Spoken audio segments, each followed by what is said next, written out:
Halo Gadgeters, hadir di sini dan ini adalah Samsung Galaxy Tab S9 FE. Ya, umurnya udah 6 bulan ya, udah launching 6 bulan yang lalu dan mungkin 6 bulan lain juga ada keluar yang baru lagi. Tapi belum tentu, karena terakhir kali Samsung keluarin seri FE ini 2 tahun lalu waktu Tab S7 FE. Nggak ada, S8 FE nggak ada. Jadi mungkin bakal keluar yang baru juga mungkin nggak, tergantung terserah Samsung aja. Harga Tab S9 FE waktu pertama kali launching dulu yang Wi-Fi only itu 6,5 juta dan yang ada 5G-nya kayak gini itu 7,5. Tapi sekarang 6 bulan kemudian ini udah sekitar 5,8 juta yang Wi-Fi only dan yang ada 5G kayak gini udah sekitar 6,7 juta. Dan ini udah termasuk S Pen, udah include S Pen. Tapi belum termasuk keyboard case sama charger. Di harga sekitar 6-7 jutaan ini sebetulnya kita punya beberapa pilihan yang nggak kalah menarik. Misalnya kayak Huawei MatePad yang harganya 6,5 juta tapi udah include keyboard case, udah include wireless mouse, memori 8/256 tapi belum ada stylus-nya dan belum ada GMS. Kemudian ada Xiaomi Pad 6 yang sebetulnya harga tabletnya sendiri itu di bawah 5 juta. Tapi kalau mau include keyboard case sama stylus-nya itu bisa hampir 7 juta. Dan ada satu lagi yang pasti banyak orang pertimbangnya tuh iPad 10. Beda ekosistem memang, harganya 6,5 juta. Tapi cuma dapat memori 64 GB, belum dapat keyboard case, belum dapat stylus-nya, Apple Pencil, dan belum dapat charger. Dan kalau kita mau nambah ke memori yang gedean dikit, 64 GB kan udah sesak ya. Ada pilihan 256, tapi itu harganya jauh banget dari 6,5 juta. Masing-masing tablet tadi punya kelebihan dan kekurangannya masing-masing. Tapi gimana dengan kelebihan dan kekurangan dari Samsung Galaxy Tab S9 FE ini? Setelah 6 bulan tentu ya, 6 bulan setelah launching, setelah harganya turun. Apakah masih rekomen? Bareng sama Arya ya?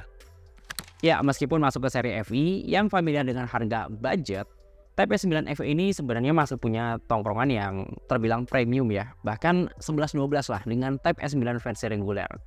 Nih kalau dilihat di sini tuh bodinya udah full metal ya, unibody, full block gitu. Dan nggak berasa ada sambungan-sambungan kasar di tiap sisinya. Ya so far sih kalau megang ini tablet tuh berasa solid banget.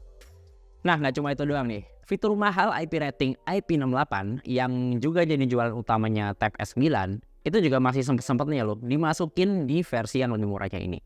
Jadi ya amit-amit kalau tabnya kehujanan atau nggak sengaja kecebur kolam renang, ya mestinya masih cukup aman ya dan nggak auto masuk ke servisan. Nah, Tab S9 FE yang saya pakai ini yang varian 5G ya. Jadi udah bisa dipasang kartu SIM dan bahkan juga eSIM buat ngasih fungsi seluler. Yang mana ini nggak cuma buat koneksi internet doang, tapi juga bisa dipakai buat teleponan. Tapi kalau Anda tuh pengen cari yang versi lebih murah, sebenarnya ada yang versi atau varian yang Wi-Fi only ya. Cuma kalau yang Wi-Fi only itu warnanya cuma terbatas di warna graphite aja. Tapi untuk slot micro SD, mau yang 5G atau Wi-Fi only, dua-duanya ini udah dipakein atau dipasangin slot micro SD. Jadi ya kalau internal storage 128 GB-nya itu udah mulai kepenuhan, ya minimal bisa lah di-extend atau diekspansi pakai micro SD up to 1 TB. Nah kalau untuk ukuran layarnya ini 10,9 inch ya, kurang lebih mirip-mirip lah dengan ukuran layarnya iPad Air. Dan dengan ukuran segede ini memang udah cukup lega ya buat ngerjain hal-hal yang produktif. Apalagi kalau dipasangin keyboard ya, jadi ya udah kayak mirip-mirip laptop mini gitu. Nah, tanpa ngelihat spek layar di atas kertas, seriusan sih, layar ini tuh masih enak banget buat dipakai kerja atau buat happy-happy maraton streaming. Nonton YouTube udah bisa muterin video-video HDR, yang tentu lebih nampol kontras dan warnanya. Pindah ke Netflix, memang nggak ada yang spesial ya di sini. Nggak ada HDR, apalagi Dolby Vision. Tapi ya kalau ngelihat layarnya yang nggak pakai AMOLED, mau dikasih Dolby Vision pun tetap berasa mubazir ya, karena memang nggak terlalu ngefek. Nah pas dipakai buat nonton, keluaran suara speaker stereonya juga udah lumayan ngegas ya. Kayak lantangnya tuh dapet gitu dan detailnya cukup oke. Bahkan pas dipakai buat nonton film-film action, itu tuh efek jedek-jeduknya berasa banget. Keluaran suaranya tuh ngingetin saya sama speakernya Xiaomi Pad 6 yang waktu itu pernah kami bahas bareng iPad 9 ya. Ya, tapi kalau saya ingat-ingat lagi, speakernya Xiaomi Pad 6 itu kan ada 4 biji ya di tiap sisi. Nah, di Samsung Tab S9 FE, ini tuh speakernya cuma 2 gitu. Nah, kebayang nggak tuh seberapa powerfulnya 2 speaker stereo di Tab Samsung ini? Dengan layar segede ini, Tab itu bakal punya fungsi lebih ya, kalau didukung sama stylus dan juga keyboard yang dedicated. Type S9 FE ini udah dibekalin sama S Pen nih di paket penjualannya. Bisa ditempel di sini pakai magnet ya, dan di sini juga nggak jatuh, magnetnya lumayan kuat.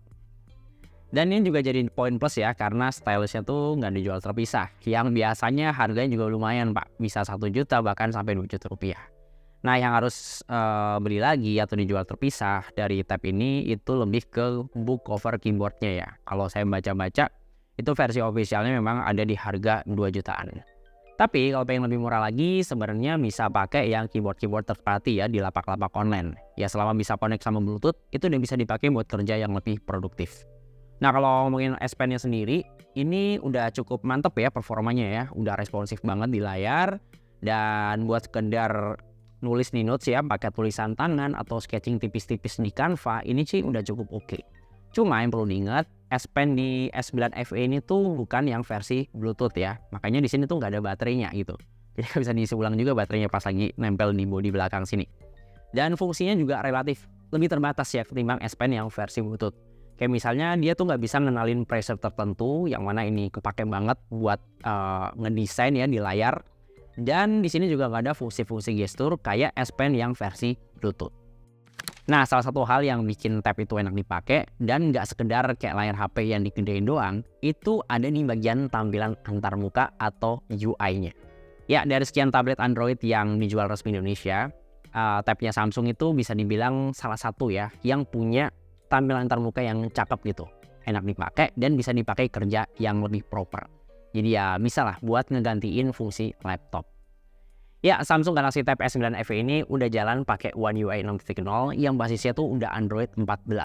Samsung sendiri nggak bilang ini One UI khusus tablet sih. Tapi jelas ya, experience atau pengalaman One UI di sini tuh berbeda dengan One UI yang ada di HP-HP Samsung. Apalagi kalau mode indeksnya tuh diaktifin. Langsung auto pakai tampilan desktop yang tentu lebih enak buat buka banyak Windows dan multitasking yang lebih proper. Kalau kayak gini jadi berasa pakai laptop Windows ya, karena biasanya tuh multitasking di tab Android itu tuh kendalanya nggak bisa buka banyak aplikasi simultan. Paling mentok-mentok buka 2-4 Windows di satu layar penuh. Di sini tuh streaming YouTube bisa disambil nulis di notes sambil buka timeline Twitter juga, ngecekin foto-foto di galeri, mantau navigasi di Maps, sesekali ngeliatin explore Instagram feed, baca berita di browser, sambil update game di layar utamanya. Dan ini masih memungkinkan buat buka multi Windows lagi. Ini gokil sih, sampai-sampai saya lupa kalau RAM tab ini tuh cuma 6GB. Dan ini tuh masih lancar plus nggak nge-lag. Nah, yang agak ganjel dari tab ini tuh sayangnya tampilan layarnya ini itu nggak bisa di display out ke monitor eksternal. Sumber masalahnya tuh di sini nih. Ya, ini masih pakai USB 2.0 ya. Minimal 3.1 lah buat display out ke monitor eksternal. Cuma kalau pengen dijadiin sebagai layar kedua ya, buat layar PC atau laptop kita, misal kita pakai buat presentasi ke atasan atau klien, ini masih bisa sih. Itu pakai koneksi wireless atau WiFi. Cuma ya catatan aja ya, ketika kita pakai koneksi WiFi yang nggak stabil, itu memang berasa nggak responsif dan kadang tuh delaynya juga cukup mengganggu.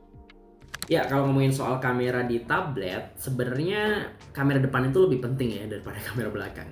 Karena ya kamera depan ini tuh bakal lebih sering kepake buat kebutuhan meeting online.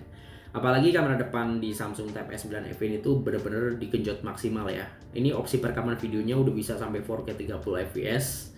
Dan yang saya suka, ini tuh angle-nya luas banget. Ini kiri kanan tuh berasa lega ya, dan bahkan headroom saya tuh masih nyisain ruang segini nih. Beneran kayak pakai ultra wide dari kamera belakang terus dibalik gitu. Ya buat Zoom meeting atau Google Meet harusnya segini udah cukup proper ya. Gimana? Kalau untuk kualitas audio atau kualitas perekaman suaranya udah cukup clear? Coba komen di bawah. Kamera depan ini juga udah ngedukung fitur ala-ala center stage-nya iPad ya. Bisa ngejaga muka tetap di tengah, meski kita lagi nengok kanan atau kiri, atau posisi tabnya agak miring. Jadi fokusnya tuh bakal ngikutin muka. Terus enaknya pakai tab Samsung buat kebutuhan kayak gini tuh ada menu khusus ya, buat bikin virtual background atau efek blur pas lagi on cam di video conference. Kayak misalnya di aplikasi Zoom, Google Meet, bahkan sampai video call di WhatsApp. Nah, beda nih dengan tab S9 yang udah diotakin chipset Tenaga 8 Gen 2. Di tab S9 FE yang harganya lebih murah ini tentu ada kompromi di mesin performanya ya. Yes, buat ngerjain banyak hal, tab ini tuh ngandelin chipset Exynos 1380. Kalau Anda ingat, ini chipset yang sama nih, pakai nih Samsung A54. Performanya sendiri udah cukup sat-sat ya buat ngerjain kerjaan multitasking, bahkan dipakai buat ngedit video tipis-tipis di CapCut. Kayak misalnya buat ngerender video 4K dengan durasi semenit, dengan 3 layer ya, buat diupload di Reels, TikTok, dan juga YouTube Short, itu butuh waktu hampir 1,5 menit. Oke, kalau dataan baterainya gimana nih? Ya, baterai 8000 mAh di sini sebenarnya udah lumayan bisa diandelin ya buat dipakai kerja seharian penuh. Mulai dari kerja di office, terus Zoom meeting, edit video tipis-tipis buat dipakai konten, sampai dipakai buat maraton nonton video di YouTube atau Netflix. Ya, ini masih bisa lah 1 harian penuh. Ya, kurang lebih segini konsumsi baterai per aplikasi yang saya coba di tablet ini. Nah, untuk Zoom meeting memang lumayan deres sih, karena posisinya tuh on cam terus-terusan dan semua aktivitas ini full pakai kuota alias sinyal seluler. Ya, meski nggak keluar duit lagi buat beli S Pen, tapi di sini tuh kita mesti keluar duit lagi buat beli charger atau adapter. Nah, kalau untuk dapetin kecepatan maksimal, ini bisa pakai charger yang 45 wattnya Samsung ya, itu udah support buat tablet ini. Tapi karena saya tuh nggak punya charger 45 watt dan saya biasanya cuma pakai yang 25 watt aja buat HP Samsung, sebenarnya ini udah lumayan lembut sih. Kayak misalnya ngecas setengah jam itu udah keisi setengah isi baterai gitu. Dan sampai benar-benar penuh itu butuh waktu kurang lebih sekitar 1,5 jam lebih dikit.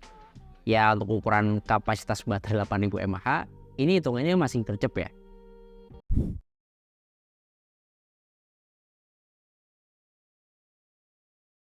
Oh ya, tiap kali pakai tablet ini di dalam mobil, saya tuh suka kepikiran gitu, pengen ganti head unit mobil saya dengan tablet Samsung yang segede ini gitu. Karena ya kerasa lebih lega dan tentunya fitur-fiturnya lebih kompleks. Apalagi kalau pakai yang varian 5G ya, itu kan karena udah punya koneksi internet sendiri, mau dipakai buat navigasi di Maps juga lebih leluasa gitu.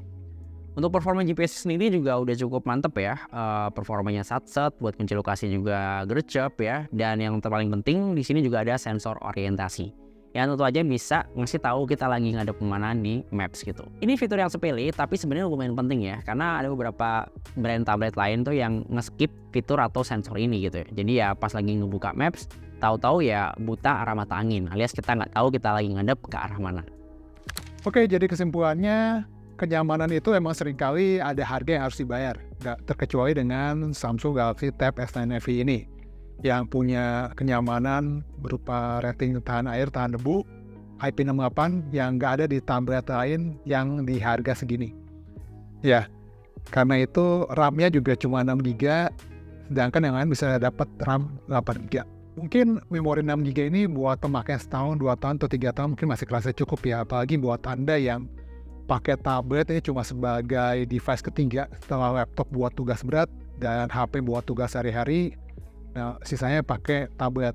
Itu mungkin nggak terlalu ngaruh. Tapi buat Anda yang rencana mau keluarin duit segini buat beli tablet yang bisa dipakai 5, 6, atau bahkan 7 tahun, saya sih lebih rekomen kita beli yang varian RAM 8GB.